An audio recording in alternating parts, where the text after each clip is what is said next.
নমস্কার বন্ধুরা, আজকে ছাদ বাগানের একটা নতুন ভিডিও নিয়ে তোমাদের সাথে চলে এলাম দেখা করতে।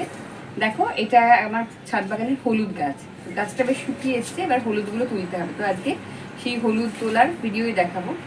বাজার থেকে কিনে আনা ভিডিও কল বেরিয়েছিল, তো সেখান থেকেই কয়েকটা বসিয়ে দিয়েছিলাম ভাবে টবে।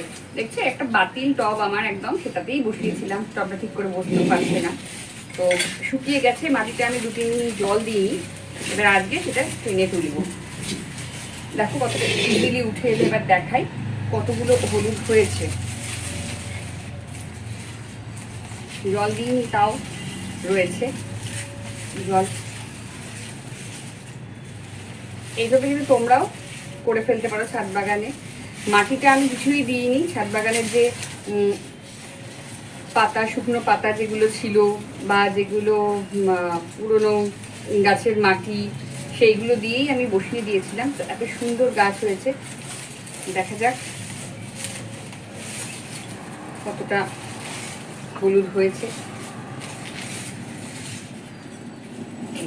একটা কেটে গেল,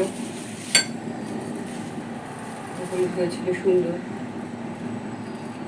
জল দিইনি, তাও মাটিটা দেখছি ভিজেই রয়েছে। 2-3 দিন দিইনি, তারপরেও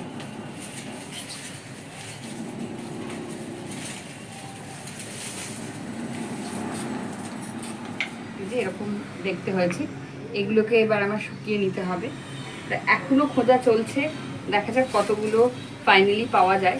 তো তোমরাও এইভাবে ছাদ বাগানে চেষ্টা করলে এইভাবে হলুদ গাছ বসিয়ে এইভাবে হলুদ পেতে পারো। এই যে দেখো, গাছের গোড়ায় ঠিক এইভাবে মাটির মধ্যে এইভাবে থেকে বার করতে হবে। এটা কন্দ জাতীয় উদ্ভিদ।